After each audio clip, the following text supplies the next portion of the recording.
Halo, saya Trian. Saya akan menjelaskan mengenai latar belakang, konsep, serta struktur dinding pada bangunan Adera House. Pertama-tama, latar belakang rumah tinggal Adera House itu berlokasi di daerah Semarang, di Jawa Tengah.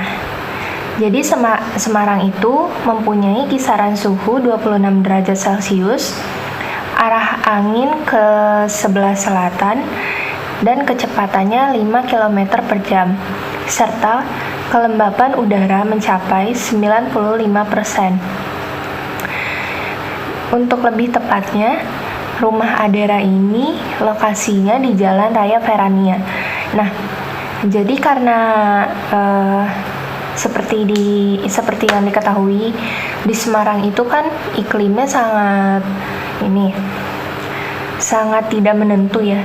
Jadi pada pembangunan Adera House ini sangat-sangat diperhatikan iklimnya oleh arsitek yang merancang.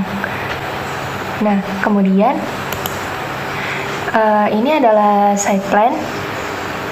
Di sini adalah Jalan Verania.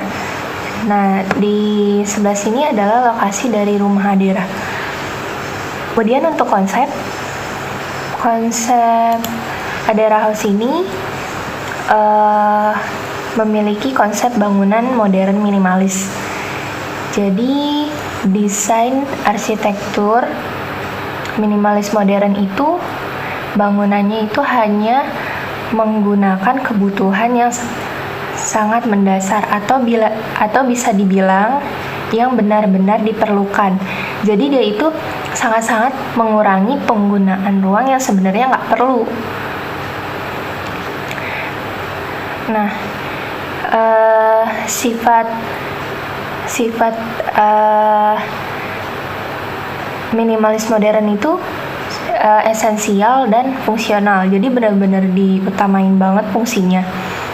Nah, bentuk-bentuk bangunannya juga geometris. Jadi dia tuh benar-benar gak ada dekorasi. Jadi benar-benar cuman bentuk-bentuk geometris. Nah, ini jadi dilihatnya itu dari bentuk denah yang kotak.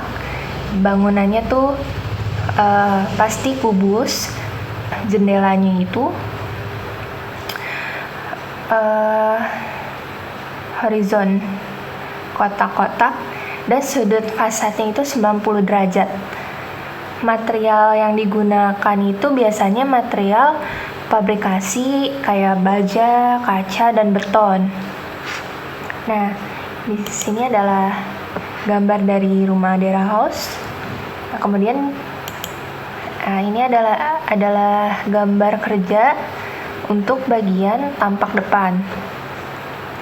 Jadi kalau kita lihat di sini ada carport, kemudian ada kanopi juga. Nah, ini lantai 2. Terus ada kanopi juga di atas. Sebelum atap ada dak beton dulu, baru atap. Nah, kemudian untuk bagian struktur dinding.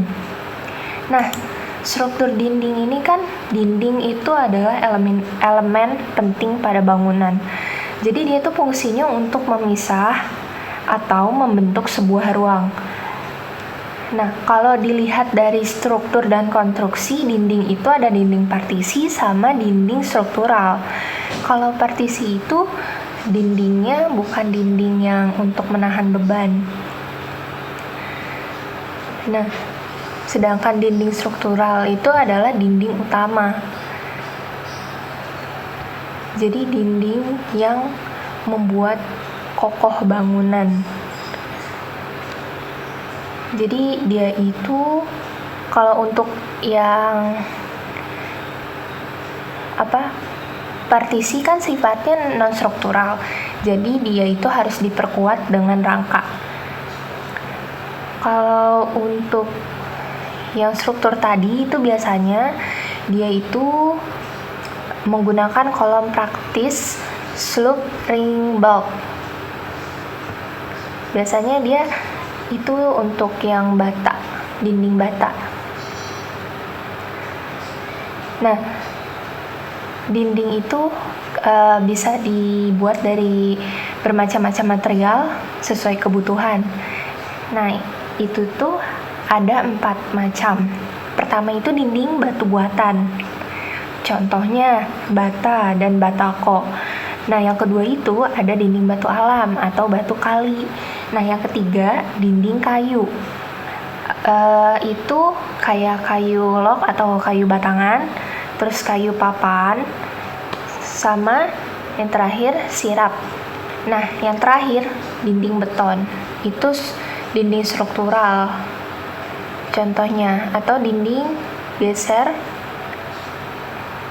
pengisi cladding wall atau beton pracetak. Kemudian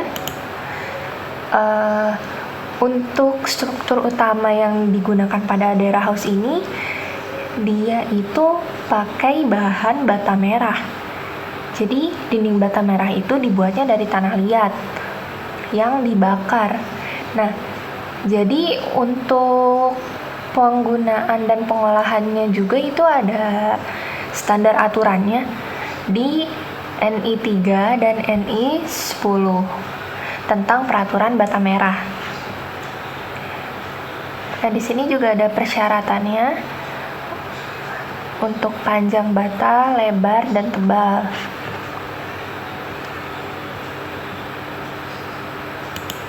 Nah, kemudian jadi penggunaan batu bata merah itu gak harus satu bata utuh kita pakai ya. Jadi dia itu bisa kita sesuaikan. Nah, disesuaikannya itu bisa kita gunakan satu bata atau setengah bata, kemudian setengah bata tapi dalam lebarnya terus 3/4 bata sampai 1/4 bata. Nah, untuk pengerjaan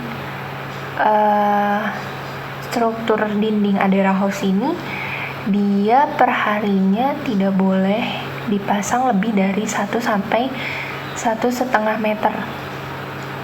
Jadi kalau lebih dari itu, efeknya itu siar atau isian bata yang masih basah itu bisa menyebabkan pasangan bata rusak sehingga dinding nantinya mudah roboh. Dan selanjutnya, nah ini ada syarat-syarat siar atau isian ya. Dia siar datarnya tuh ukuran sebesar 1 sampai 1,5 cm. Untuk siar tegak juga nggak boleh terdapat garis dari atas ke bawah. Kalau misalkan ada garis itu, dia nantinya bakalan turun atau melesak ke bawah akibat beban dari atas. Dan ini juga ada foto pada saat proses pengerjaan. Kemudian nih ada material tambahan untuk dinding. Nah, jadi bisa dilihat. Nah, kan terlihat di sini tuh rumah Adera House itu ada penggunaan batu alam. Nah, jadi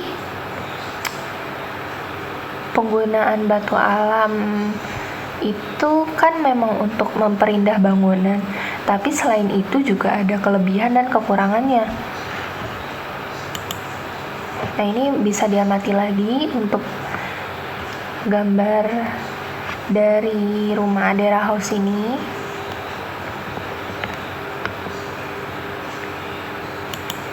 Nah, untuk kelebihannya sendiri, yang pertama itu tahan cuaca. Jadi batu alam itu kan jenisnya ada banyak. Jadi ada satu yang terkenal paling bagus. Jadi batu itu ya, batu andesit. Nah, dia itu bagusnya di cuaca. Jadi dia ini tuh bebas jamur dan lumut. Terus juga memudahkan pemilik rumah karena nggak perlu terlalu sering dikasih lapisan khusus untuk mencegah lumut dan jamur. Yang kedua itu memberikan kesan segar. Jadi kalau kita ingin membangun rumah yang berkesan sangat alami, ini cocok banget pakai batu alam. Bisa juga dipakai untuk di interior rumah. Nah, rekomendasinya itu adalah batu alam yang batu granit. Nah, kalau batu granit ini kesannya cocok di kamar mandi. Jadi kegiatan membersihkan diri itu jadi lebih terasa menyegarkan. Nah, yang ketiga, tampilannya natural dan alami. Jadi apapun jenis batu alam yang kita pakai, rumah yang dilapisi batu alam itu punya kesan khusus. Jadi kesannya itu benar-benar menyatu banget sama alam. Hal ini juga kan memang diambilnya dari alam juga. Jadi kesan alamnya tuh sangat kuat. Nah, untuk kekurangannya nih, dia itu yang pertama mudah menyerap air. Jadi jenis batu alam kan beragam. Jadi kelemahan tiap jenisnya juga beda-beda. Kalau untuk batu alam jenis candi itu kelemahannya gak cocok sebagai pelapis area yang sering terkena air, seperti kamar mandi dan luar ruangan, karena materialnya itu mudah menyerap air.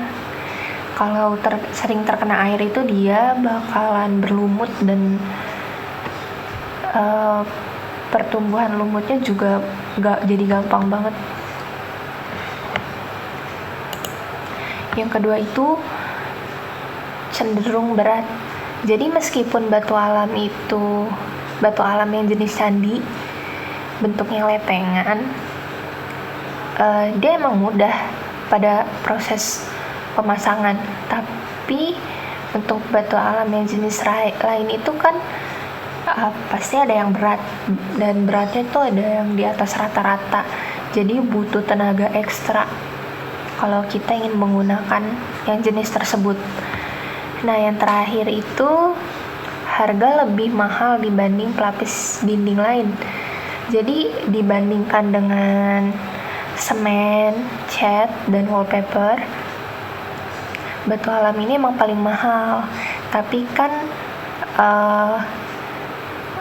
untuk kesan yang ditampilkan juga pasti sesuai dengan harga. Jadi boleh untuk menggunakan batu alam, tapi harus disesuaikan juga dengan budget yang kita punya untuk membangun sebuah rumah. Baik, sekian penjelasan dari saya. Terima kasih. Oke, perkenalkan, nama saya Agido Nurkafid. Nah, saya dari kelompok 4. Kebetulan saya dapat bagian yaitu di bagian bab 1 terkait struktur utama. Nah, untuk tugas struktur kali ini yaitu mengobservasi sebuah bangunan lantai 2. Untuk struktur utama sendiri itu terdiri dari, yang akan saya bahas yaitu ada roof, ada kolom, ada balok, ada plat, sama ada tangga. Saya akan membahas satu persatu bagian dari struktur utama bangunan ini.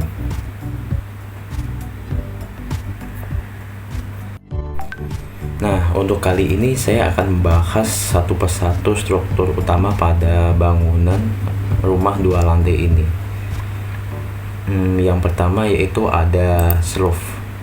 Nah, roof sendiri itu merupakan struktur balok yang sangat penting dalam bangunan.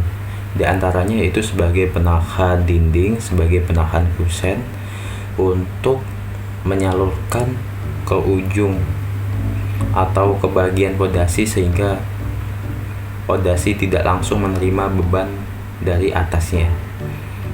Untuk sloof ini sendiri yaitu terdapat beberapa jenis. Yang pertama yaitu ada sloof beton dan ada sloof bata. Nah, untuk yang bata ini seperti yang kita lihat yaitu terdapat bata yang disusun sehingga membentuk sebuah sloof. Selanjutnya yaitu ada sloof yang terbuat dari kayu. Nah, untuk yang kayu ini sendiri juga jarang dipakai untuk bangunan 2 lantai. Yaitu lanjut ke selanjutnya. Nah, untuk pada bangunan yang kami observasi ini yaitu sloof menggunakan beton. Nah, kenapa sih menggunakan beton untuk bagian sloofnya? Nah, untuk bagian sloof sendiri itu supaya mampu memikul beban yang cukup besar dan mencegah penurunan pada dinding serta retakan ketika terjadinya gempa. Nah, untuk fungsi sendiri sloof itu sebetulnya kalau dari saya adanya sloof ini, maka ketika sebuah dinding mengalami sebuah penurunan, itu nanti bakal ada penurunan secara serentak, jadi tidak secara pelan-pelan juga, jadi nggak langsung gitu. Nah, ini ada gambaran untuk sloof yang ada di lapangan. Nah, ini ada panah hijau, ini sloofnya. Terus ada beban di atasnya yaitu ada pasangan bata, dan nanti juga bakal ada kusen jendela. Oke, selanjutnya yaitu ada denah sloof. Nah, pada bangunan ini ada 2 detail sloof.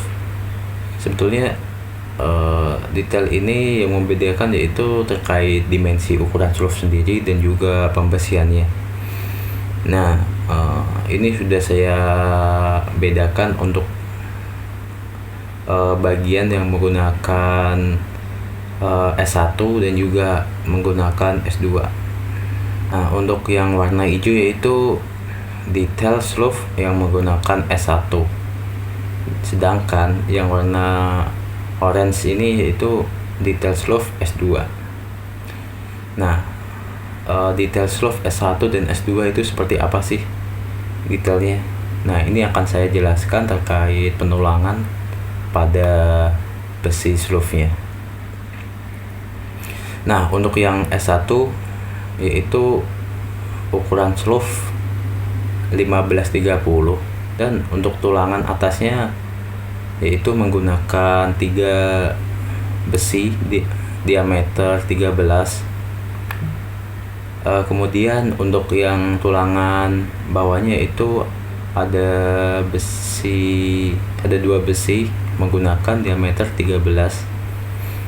Terus selanjutnya untuk besi senggangnya sendiri yaitu menggunakan besi polos 8 dengan jarak pemasangan 10. Nah, ini untuk yang bagian tumpuan, untuk yang area sini kanan dan kiri. Kemudian untuk yang bagian lapangan itu kebalikannya dari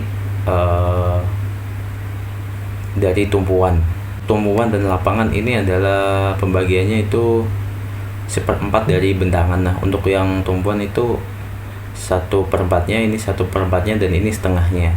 Untuk lapangan lebih panjang daripada tumpuan. Untuk yang lapangan yaitu menggunakan besi polos 8 jarak 15. Jadi jaraknya untuk yang area lapangan sini lebih lebar dibandingkan dengan yang tumpuan. Selanjutnya yaitu ada S2. Nah, S2 ini juga sama kita bacanya, yaitu ada ukuran sloofnya 15x20. Nah, untuk yang S2 itu ada di bagian yang depan sini, terus sama ada di bagian belakang ini. Ini untuk yang S2. Kemudian ini untuk yang S2 nya. ukuran 15-20. Untuk besinya yaitu menggunakan, untuk yang tulangan atas ini menggunakan 5 buah besi dengan diameter 13. Kemudian untuk yang tulangan bawah yaitu menggunakan 3 besi dengan diameter 13. Terus untuk yang besi sengkangnya yaitu diameter 10 dengan jarak 15. Itu untuk yang S2. Selanjutnya yaitu ada perakitan besi sloof di lapangan. Nah, ini adalah proses memasang besi sloof di lapangan setelah fondasi sudah selesai semua. Kemudian ini yang udah selesai dipasang, besinya udah dirakit, yaitu besi sengkang. Terus kemudian lanjut ke backcasting. Backcastingnya ini udah terpasang semua ya, setelah pembesiannya udah selesai. Baru setelah itu dimasukin besi stack untuk kolom. Nah, setelah itu udah siap dicor untuk yang di lapangannya. Untuk yang kemudian yaitu nomor 2 ada struktur kolom. Struktur kolom itu struktur utama pada sebuah bangunan. Tanpa adanya sebuah struktur kolom, maka bangunan itu tidak dapat berdiri. Struktur kolom adalah komponen struktur utama bangunan yang tugas utamanya menyangga beban aksial tekan vertikal dengan bagian tinggi yang tidak ditopang paling tidak 3 kali dimensi lateral terkecil. Nah, ini untuk yang fungsi kolom itu sebagai penerus beban seluruh bangunan ke pondasi. Bila diumpamakan, kolom itu seperti rangka tubuh manusia yang memastikan sebuah bangunan berdiri. Nah, ini untuk jenis-jenis kolom sendiri itu ada beberapa. Yang pertama ada kolom beton yang biasa kita sering lihat dan sering dipakai juga. Kemudian ada struktur kolom baja. Struktur kolom baja juga sering digunakan juga karena pekerjaannya lebih cepat dibandingkan struktur kolom beton. Kemudian selanjutnya ada kayu. Nah, untuk yang kayu ini juga biasanya dipakai untuk membuat sebuah restoran,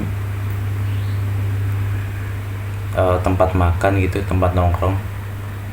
Kemudian ada bambu. Nah, untuk yang bambu ini sendiri biasanya dibuat untuk rumah-rumah, mungkin tempat penginapan gitu.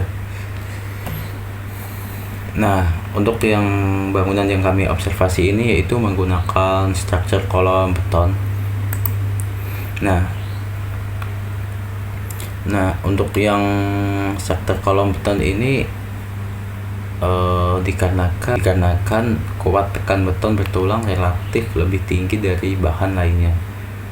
Berikut denah kolom yang sudah kami observasi dan kami bedakan, yaitu ada tipe kolom K1, kemudian ada tipe kolom K2 yang warna hijau. Nah, untuk yang K1 ini lebih banyak karena untuk K1 ini untuk struktur utamanya, jadi beban yang paling banyak itu ada di K1. Untuk yang K2 nya itu sebagai pendukung. Kemudian yaitu ini ada tabel pendulangan kolom. Untuk tipe yang K1 yaitu ukurannya 13x30. Kemudian tulangannya itu berjumlah ada 6 dengan diameter besi 13. Jarak besi sengkang ini sendiri yaitu 10 atau 20 dengan menggunakan besi polos 8.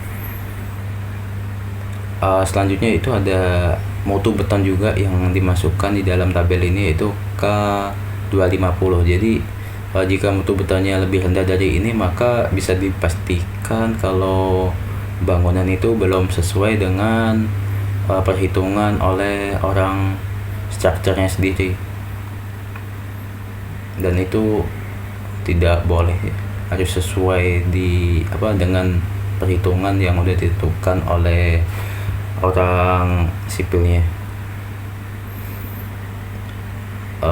Untuk yang selanjutnya yaitu ada kolom praktis.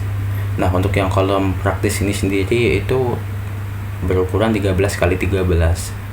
Ulangannya sendiri yaitu besinya ada 4 dengan diameter 8. Kemudian untuk besi sengkangnya itu besi 6 dengan jarak 20. Nah, itu untuk yang kolom praktis. Untuk kolom praktis sendiri sebelumnya digunakan sebagai perkuatan dari pasangan dinding bata. Nah, ini untuk gambaran dari posisi kolom struktur utama dan juga untuk kolom praktis. Untuk yang kolom utama yaitu posisinya berada di atas plat, jadi beda dengan yang kolom praktis. Kalau kolom praktis itu berada di atas pondasi batu kali. Itu nanti ada di pembahasannya di bab 2 terkait pondasi. Untuk kolom praktis sendiri sebetulnya dipasang pada jarak ketika pasangan dinding batanya itu udah 12 meter persegi. Itu untuk yang di lapangan. Nah, ini ada gambaran terkait kolom penulangan pada kolom yang udah selesai, itu udah disusun rapi berdasarkan gambar detailnya. Kemudian baru setelah itu dilakukannya penutupan backcasting pada keempat sisinya. Nah, untuk yang pekerjaan backcasting ini harus lebih teliti lagi, butuh perkuatan yang sangat matang sehingga nanti tidak terjadi sebuah lanjutan ketika beton nanti dituangkan backcasting ini. Nah, untuk selanjutnya yaitu ada structure balok. Untuk balok sendiri yaitu merupakan salah satu pekerjaan beton bertulang. Nah, untuk yang balok ini bagiannya digunakan sebagai dudukan dari sebuah lantai yang mengikat pada kolom di lantai atas. Jadi ini kolom, jadi ini nanti bakal ada balok yang numpang dan ikat gini. Baru setelah itu nanti ada plat di atasnya. Nah, untuk yang rumah kami bedah ini ada gambar untuk baloknya, denah balok bisa kita lihat di sini. Nah, ini untuk yang balok tipe 1 yaitu menggunakan warna oranye, ini bisa kita lihat pada denah itu menggunakan balok tipe 1. Kemudian ada balok tipe 2 yaitu warna hijau. Kemudian dan yang ketiga ada balok tipe 3 ini menggunakan warna biru. Nah, ini ada tabel penulangan baloknya. Nah, untuk yang B1 ini balok dengan ukuran 15 kali 30. Untuk tulangan atasnya yaitu besi 3, jumlah 3 dengan diameter 13. Kemudian untuk yang bawah yaitu ada dua besi yaitu diameter 13 juga. Kemudian untuk yang bagian tengah yaitu menggunakan 2 besi dengan diameter besi 10. Ini sesuai yang ada di sini ya. Kemudian untuk yang cincin yaitu menggunakan besi polos 8 dengan jarak pemasangan 10 cm.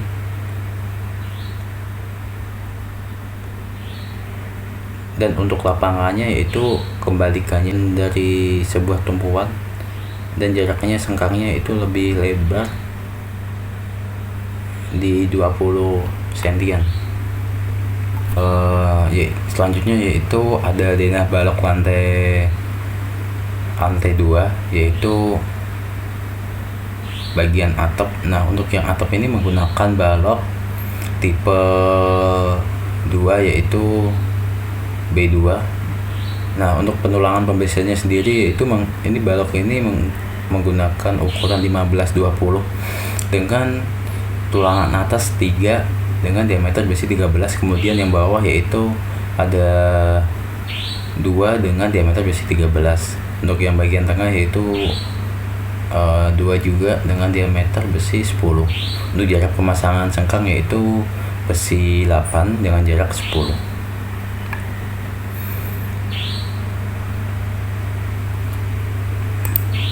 Oke, selanjutnya yaitu ada struktur plat lantai. Nah, untuk yang plat lantai ini adalah yang tidak terletak di atas tanah langsung, merupakan lantai tingkat pembatas antara tingkat satu dengan tingkat yang lain. Jadi plat lantai ini posisinya nggak langsung nempel di tanah, karena ini dia berpegang pada sebuah balok dan juga kolom. Nah, untuk bangunan yang kami observasi ini yaitu menggunakan plat lantai beton dikarenakan mampu menahan sebuah beban dan menjadi isolasi suara yang baik, tidak dapat terbakar dan dapat lapis kedap air. Dan untuk perawatannya sendiri cukup mudah. Berikut pembersihan untuk plat lantai di lapangan. Ini terdiri dari 2 lapis karena ketebalan betonnya yaitu 12 cm. Nah, selanjutnya yaitu ini untuk dena plat lantainya, yaitu ada 2 tipe. Yang pertama ada tipe S1 dan kemudian ada tipe S2. Nah, untuk yang S1 sendiri yaitu tipe plat lantai dengan penulangan 1 lapis, kemudian dengan tebal 10 cm. Kemudian ada yang warna biru yaitu tipe S2 dengan pembersihan yaitu 2 lapis dengan tebal 120 atau 12 cm. Kemudian yaitu ada struktur tangga. Nah, untuk tangga ini sendiri yaitu merupakan komponen struktur rumah yang dimana menghubungkan sebuah lantai 1 dan juga lantai 2 atau enggak lantai 2 ke lantai 3. Nah, untuk tangga ini sendiri itu terdapat beberapa jenis juga, yaitu ada tangga dari beton, dari baja, kemudian ada dari bambu juga bisa. Nah, untuk bangunan yang kami observasi ini menggunakan 2 jenis tangga. Nah, untuk yang tangga pertama itu menggunakan beton. Nah, ini untuk titik tangganya sendiri sudah kita plotting, itu ada di sini dan juga ada di bagian sini. Nah, ini untuk yang lantai 1, ini untuk lantai 2. Untuk tangga ini sendiri yaitu terdapat 21 anak tangga. Kemudian dengan ukuran tangga yaitu ada di 85 dan dengan lebar 28, tinggi 18 cm. Untuk ukuran bodi sendiri yaitu ada di 185 kali 90. Itu standarnya udah menyesuaikan dengan kebutuhan untuk akses orang lewat. Nah, ini ada gambar untuk potongannya, untuk ada potongan 1 yaitu yang menghadap ke sana, kurang lebih seperti ini. Kemudian ada potongan 2 yaitu tangga yang menghadap ke sisi sini, ke arah depan. Kemudian ini ada potongan yang ketiga itu dari sisi sebelah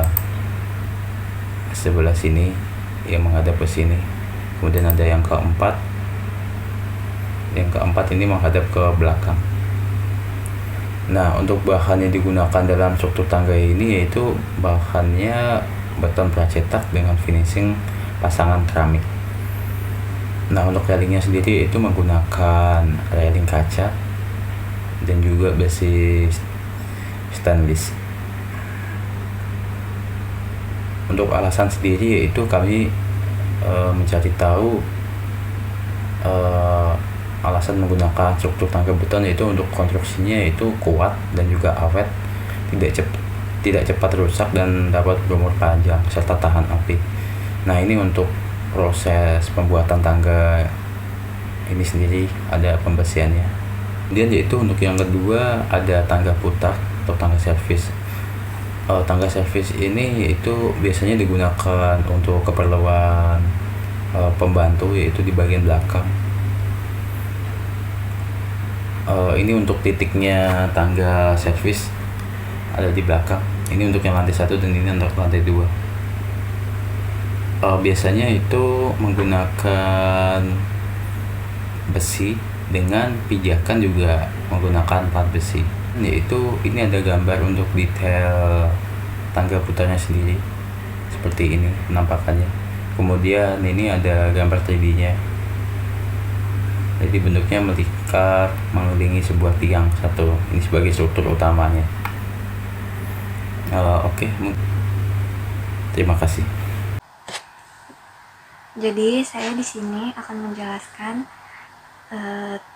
tentang struktur pondasi dan struktur atap pada Adara House di Semarang ini. Yang pertama ini pondasi. Struktur pondasi pada bangunan itu ada beberapa jenis. Ada pondasi plat lantai, pondasi batu kali, pondasi borpil, pondasi stratuspil dan sebagainya. Pada bangunan yang rumah ini yang kami observasi ini menggunakan 2 jenis pondasi, yaitu pondasi plat dan pondasi batu kali. Yang pertama itu alasan kenapa menggunakan pondasi plat, yaitu untuk menyebarkan seluruh beban ke tanah melalui kaki kolom yang berupa plat beton dengan tebal berkisar antara 15 sampai 25 cm dan luasan yang menyesuaikan dengan adanya dukungan tanah dan beban yang diteruskan kepada kolom. Itu alasan kenapa menggunakan pondasi plat. Terus alasan menggunakan pondasi batu kali yaitu untuk mendapatkan daya dukung tanah yang lebih baik dari permukaan dan menjadi satu set dengan seluf sehingga menghasilkan suatu kekuatan struktur. Nah, di sini tuh ada gambar denah pondasi footpad. Nah, yang warna merah ini tuh, jadi pondasi footplate ini tuh ada 2 tipe. Yang ada 2 tipe, yang satu itu tipe P1, terus ada tipe P2. Nah, dari P1 P2 juga masih ada tipenya lagi, ada yang di tengah dan di tepi. Untuk yang warna merah ini tipe footplate P1 tengah, yang biru P1 tepi, yang hijau P2 tengah, yang kuning itu P2 tepi. Nah, untuk yang di tengah dan di tepi itu sebenarnya sama aja. Untuk yang di tengah itu hanya saja posisi kolom strukturnya itu ada di tengah. Sedangkan yang tepi posisi kolomnya itu ada di salah satu sisi, misalkan pada di tepi sebelah kiri. Itu posisi kolomnya itu ada di tepi sebelah kiri juga. Begitupun sebaliknya. Terus kemudian di sini ada gambar kerja pondasi footplate di lapangan. Nah, itu tuh gambar ini itu yang pondasinya tipe P1 yang ada di tengah. Kelihatan karena itu kolomnya itu berada di tengah. Terus untuk ukuran itu 80 x 80 x 30 cm.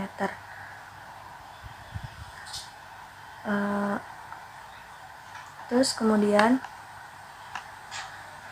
kenapa pondasi itu ada di tengah, itu untuk menandakan bahwa titik pondasi ini tidak berbatasan dengan area tetangga dan posisinya berada di tengah bangunan. Kemudian ada gambar kerja lagi, ini untuk contoh tipe P2 yang ada di tepi sebelah kiri. Nah, ukurannya pun sama, ukurannya pun lebarnya itu sama, yang membedakan tingginya itu dia 25 cm, yang tadi itu 80 x 80 x 30, sedangkan tipe P2 ini 80 x 80 x 25 cm. Jadi lebih kecil ketinggiannya dibanding tipe P1. Nah, selanjutnya ada pondasi batu kali. Untuk pondasi ini juga sebenarnya dibagi menjadi dua, yaitu untuk posisi tengah sama seperti tadi, sama posisi tepi. Nah, pondasi ini tuh dibuat dengan susunan pasangan batu kali. Pondasi batu kali terdiri dari batu kali dan perekat yang berupa campuran pasir dan semen. Biasanya campuran agregat untuk merekatkan batu kali ini menggunakan perbandingan di 1:3, karena batu kali akan selalu menerima rembesan air yang berasal dari tanah, sehingga membutuhkan campuran yang lebih kuat menahan rembesan. Nah, di sini ada gambar denah pondasi batu kali. Yang warna biru itu pondasi 1, ya, pondasi 1 dia yang ada di tepi, dan yang hijau itu pondasi 2 yang ada di tengah bangunan. Jadi pondasi ini tuh sebenarnya sama saja, yang berbeda tuh hanya susunan dan bentuknya, karena menyesuaikan posisi pondasi tersebut, sama seperti yang tadi pondasi footpath. Terus ini detail pondasi yang P1. Nah, yang ini tuh yang berada di pinggir-pinggir yang berbatasan dengan area tetangga.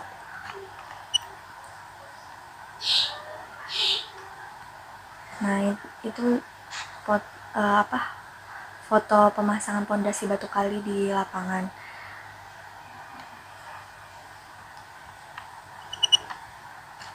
Terus kemudian ada contoh foto pondasi 2, karena dia posisinya di tengah bangunan, jadi utuh, tidak berbatasan dengan tetangga, jadi bentuknya tuh utuh. Untuk ukuran sendiri dia terdiri dari lantai kerja 10 cm, batu antar topangan itu 20 cm, dan kemudian baru susunan batu kali lebar 80 cm dengan setinggi 80 cm juga. Setelah itu ada balok slope 15/30 cm yang menumpang pada pondasi batu kali, dan baru pasangan dinding setengah bata. Nah, kemudian saya akan menjelaskan struktur atap.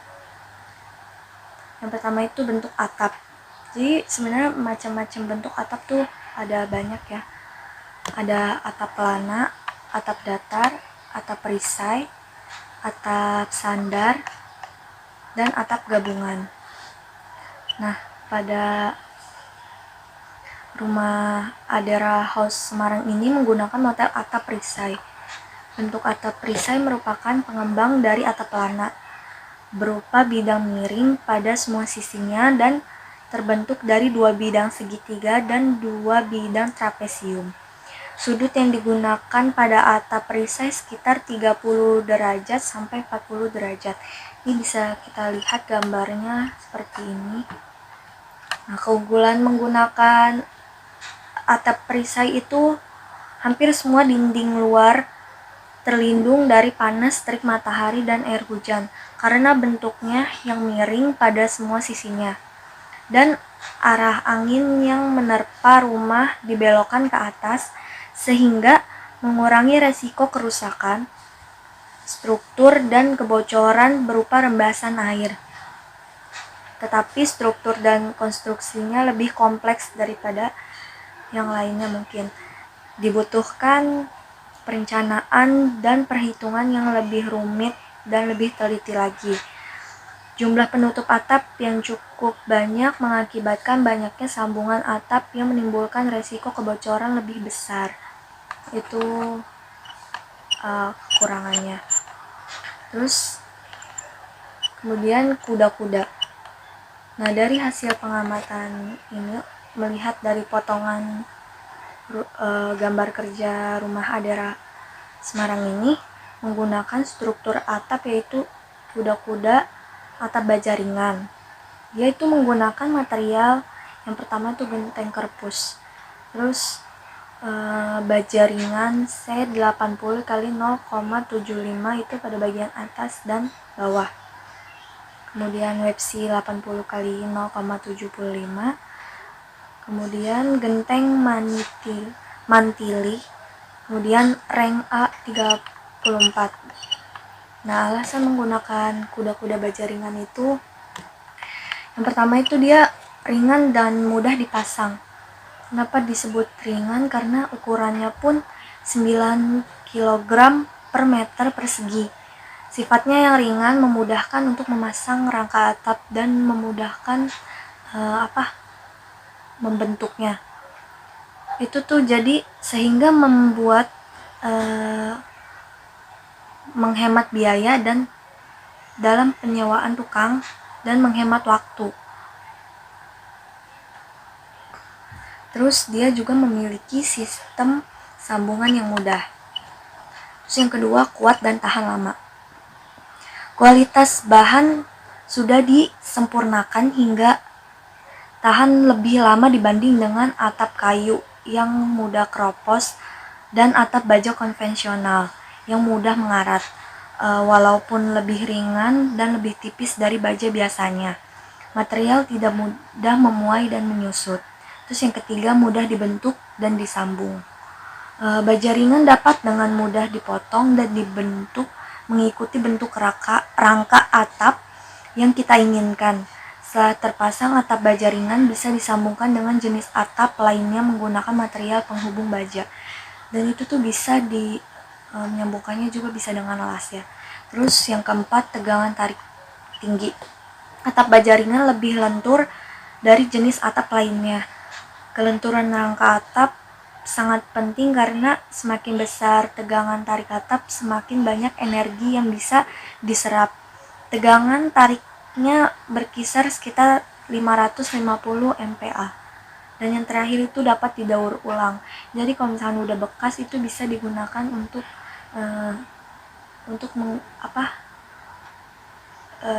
material lainnya gitu. Jadi misalkan kayak mau buat apa bisa menggunakan yang bekas. Sekian. Terima kasih. Assalamualaikum warahmatullahi wabarakatuh. Nama saya Fatur Rahmansyah. Untuk presentasi ini saya kebagian untuk materi bab 4 yaitu plumbing dan electrical. Oke, langsung saja. Pada rumah yang mau diobservasi ini adalah rumah Adera House yang berada di Semarang. Untuk yang plumbing latar belakangnya adalah seni dan teknologi pemipaan dan peralatan untuk menyediakan air bersih, jalur air kotor dalam hal kualitas dan kuantitas. Pembuangan air bersih dan air kotor haruslah memenuhi persyaratan untuk dapat mencapai kondisi higienis dan kenyamanan yang diinginkan. Plumbing mempunyai fungsi dan tujuan. Adapun fungsi dan tujuan adalah untuk menciptakan suatu bangunan yang memenuhi syarat kesehatan dan sanitasi yang baik dalam suatu sistem pemipaan yang dapat mengalirkan air bersih ke tempat yang dituju dan membuang air kotor ke saluran pembuangan tanpa mencemari bagian penting lainnya dengan tidak melupakan kenyamanan dan keindahan. Secara garis besar untuk rumah Adera House yang berada di Semarang ini memiliki 3 sistem plumbing. Yang pertama adalah sistem untuk air bersih, kemudian sistem air kotor, kemudian yang ketiga adalah sistem limbah padat.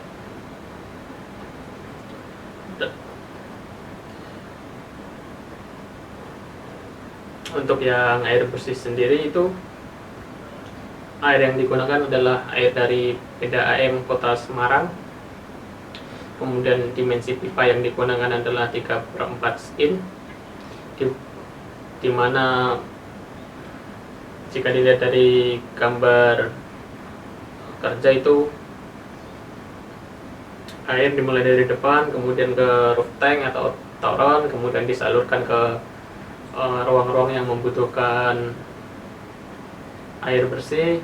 Kemudian untuk sistem yang digunakan adalah sistem gravitasi dari roof tank di atas kemudian turun ke bawah. Untuk jalur di gambar kerja itu air bersih ditandai dengan lain warna hijau. Kemudian untuk air kotor ditandai dengan lain berwarna biru. Untuk pipa yang digunakan adalah 2,5 inch. Untuk air kotor sendiri bisa dari Florden, wastafel, kemudian talang air hujan, dan saluran-saluran tersebut dialirkan ke arah resapan. Untuk yang air kotor di rumah ini memiliki kesalahan, yaitu tidak adanya bak kontrol sebelum melaju ke resapan. Yang untuk limbah padat pada rumah ini digunakan pipa dengan ukuran 3 inch. Pada gambar kerja ditunjukkan dengan warna pink. Limbah padat ini bisa berasal dari alat sanitizer atau kloset. Kemudian pipa yang menghubungkan kloset tersebut dihubungkan dengan septic tank dengan menggunakan cara gravitasi dengan kemirikan yang memenuhi standar. Kemudian untuk electrical sendiri adalah sistem pendukung bangunan yang memerlukan sebuah sistem mekanis dan sistem ketenagaan listrik. Sistem-sistem pendukung aplikasi dalam bangunan untuk tujuan menunjang kegiatan yang dilakukan dalam bangunan tersebut, termasuk kenyamanan, keamanan bagi setiap orang dan setiap aktivitas di dalamnya. Untuk electrical pada rumah Adera House Semarang ini ada beberapa item yang digunakan, yaitu salah satunya adalah lampu dan power outlet, MCB, dan KWH meteran. Yang pertama adalah lampu yang digunakan di sini menggunakan lampu downlight dengan jumlah total 52 buah lampu yang disebar di beberapa ruangan. Kemudian untuk jarak idealnya itu 2,25 meter persegi. Yang kedua adalah saklar. Rumah ini menggunakan 2 jenis saklar, yaitu saklar tunggal dan saklar double. Totalnya ada 8 saklar double dan 1 saklar tunggal. Kemudian yang ketiga adalah power outlet. Berdasarkan kebutuhan ruang. Rumah ini memiliki 10 buah power outlet dengan ketinggian 1 meter di atas lantai dan penempatan tidak di belakang pintu. Kemudian untuk MCB-nya sendiri itu ditaruh di garasi yang berada di dalam. Kemudian yang untuk KWH meter juga di garasi, tapi itu di bagian depan. Kemudian jalur-jalur yang menghubungkan elektrikal tersebut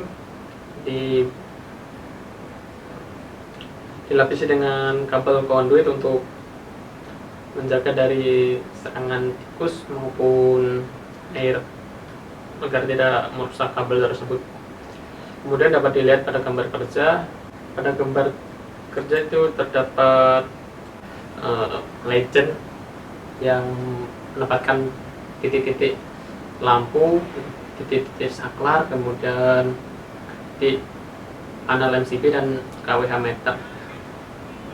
Untuk kabel di gambar kerja tersebut digambarkan dengan garis putus-putus yang menghubungkan antara lampu dan juga ke arah saklar.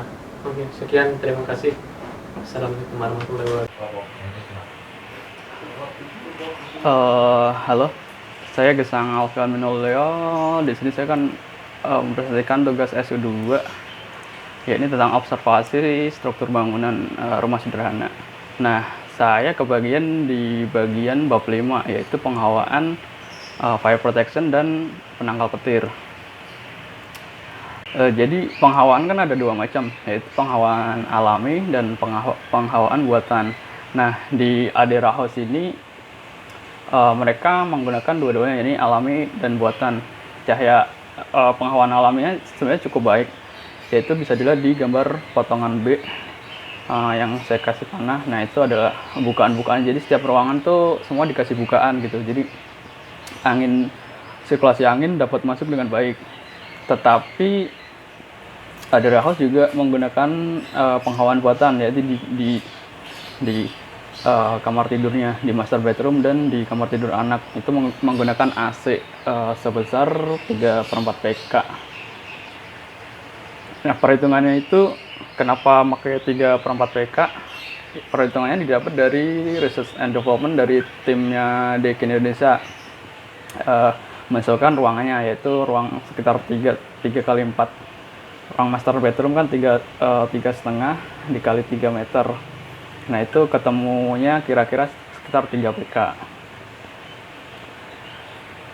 Nah, lanjut ke penangkal petir. Si Adera House menggunakan penangkal petir sederhana, yaitu hanya menggunakan satu split gun seperti dilihat di gambar di bagian atas tengah sini ada satu split gun. Terus ini yang kabel turun ke groundednya, dan kotak ini adalah bak kontrolnya, terminal kontrolnya. Nah, detailnya kurang lebih seperti ini di terminal kontrolnya. Nah, ini penjelasannya juga. Jadi dari atas plegen turun kabel ke bawah ke terminal kontrol, itu masuk ke terminal kontrol, terus ada beberapa cabang lagi ada yang ke perangkat elektronik, ada yang ke kWh meter PLN, ada yang langsung ke tanah chopper atau tembaganya itu ke tanah. Nah, selanjutnya adalah fire protection. Nah, sebenarnya Adera House ini tidak spesifik menggunakan pencegahan kebakaran gitu, karena rumah sederhana rata-rata itu tidak menggunakan fire protection seperti gedung high risk. Tapi saya kalau rumah tinggal tadi saya lihat untuk fire protection-nya itu mungkin dari material. Nah, tapi si Adera House ini materialnya material ya standar gitu, kayak ya batu bata, beton, dan kusennya pakai kayu. Nah, itu sebenarnya bukan termasuk fire protection, yaitu kekurangan. Jadi pakai bahan material kayu itu kan mudah terbakar. Sama biasanya adalah penataan sirkulasi untuk ketika ada kebakaran itu biar orang dari lantai 1 atau lantai 2 itu turun dengan mudah. Nah, tapi sebenarnya di Adera House ini penataan sirkulasi kalau disambungkan ke fire protection tuh agak kurang bagus gitu. Seperti dilihat di gambar yang saya garis merah itu. Jadi kalau yang kanan itu lantai 2, kalau seumpama titik apinya mungkin dari lantai 2. Jadi orang yang ada di kamar utama itu turun ke tangga itu masih bisa normal, turun ke tangga langsung keluar. Nah, tetapi di rumah ini tuh yang paling dirugikan adalah si asisten rumah tangganya atau pembantunya. Soalnya dia kamarnya berada di lantai 2 belakang atas dan dia mempunyai akses sendiri, yaitu tangga putar ini. Nah, ketika terjadi kebakaran di rumah, si yang paling dirugikan itu adalah si orang yang berada di kamar pembantu ini, karena harus turun lewat tangga putar ini yang notabene agak nggak bisa lari atau agak susah gitu. Terus harus keluar sampai lantai 1 belakang, keluar lewat samping, lewat dapur, lewatin tangga, belok kiri baru keluar. Jadi secara sirkulasi kurang bagus untuk keseluruhannya. Mungkin fire protection itu sih, dari bahan material juga kurang karena menggunakan kayu. Kalau memang buat pencegahan kebakaran mungkin bisa pakai aluminium atau bahan-bahan lainnya yang lebih tahan api gitu. Nah, mungkin dari saya itu aja sih. Mungkin nanti kalau ada pertanyaan bisa disampaikan dan bisa kami jawab. Sekian, terima kasih.